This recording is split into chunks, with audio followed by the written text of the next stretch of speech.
So as a review with the students, we're just gonna go through those text and graphic features. The kids can pick and slide where each one goes within the text, and then we have options for them to pick from. Italics, text box, bold print. So that is one activity that we'll do together. And for the text itself,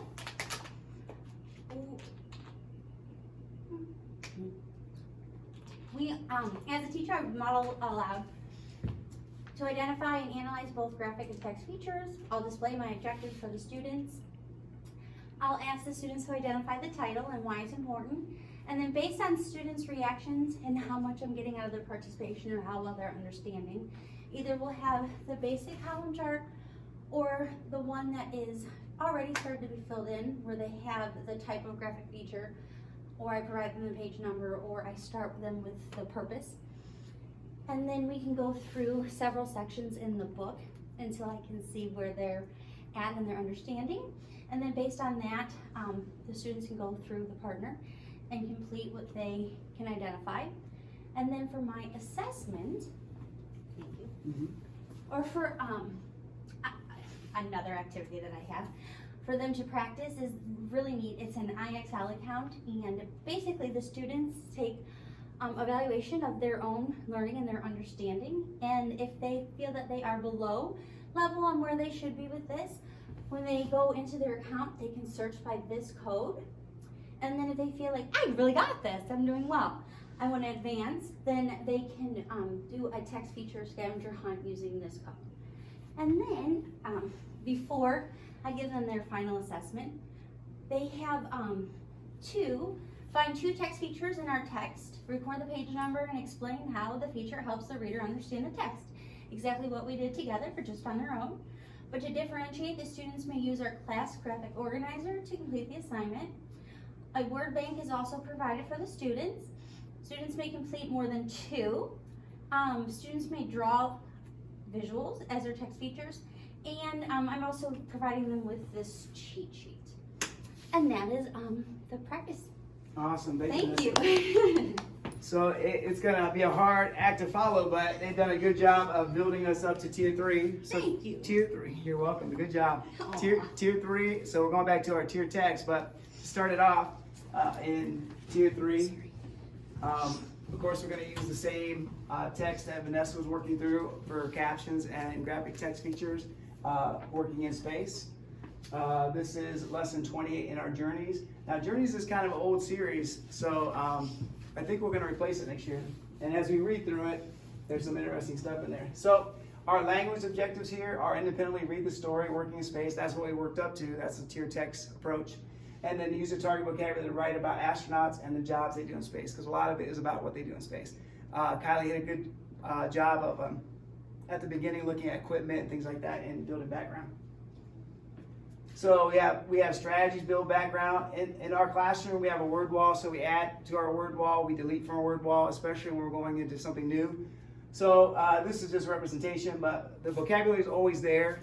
So I would do a quick review of kind of the same vocab that Vanessa and Kylie worked on in tier 3 and have them have it there and use those pictures also for them to have support during the lesson. Strategy partner reading, I think they're ready to do, all the hard work was put up front, and so I'm going to have do some partner reading. Vanessa talked about this a little bit in her section.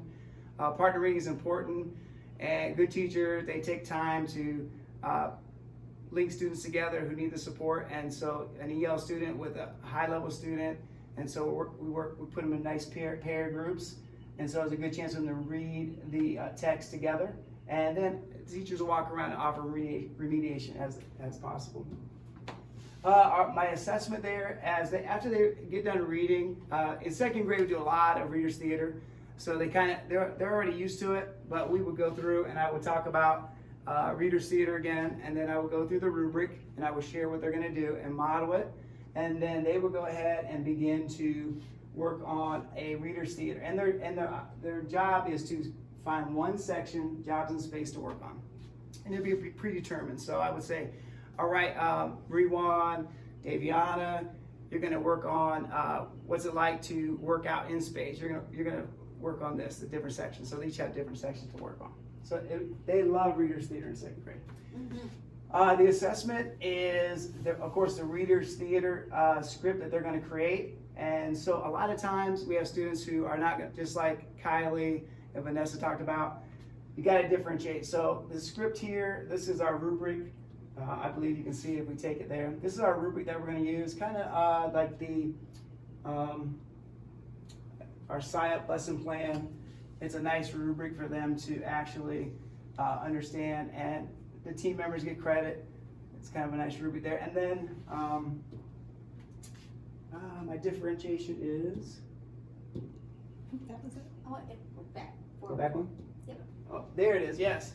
So this is great. So Vanessa and Kylie worked together to help me put this together. And so we've got this great fun-filled story activity. And it's kind of neat for them to actually, the lower level students who have a hard time, struggle a little bit. We found this and we just threw it on there. And it's kind of neat. It's kind of like they can use the vocab from our story and plug in nouns, verbs, different parts and transportation, and they can kind of make up their own story, because the Reader's Theater script might be a little difficult for them. And then the other language part is they get to share it out, which is nice. They spend time in groups, speaking, listening. So all levels have done a really good job with the language objectives. And then I believe we may be towards the end there. Yep. This is us. So we've done a really good job. So I like to say from Lincoln Elementary, we don't like to say bye-bye. Bye.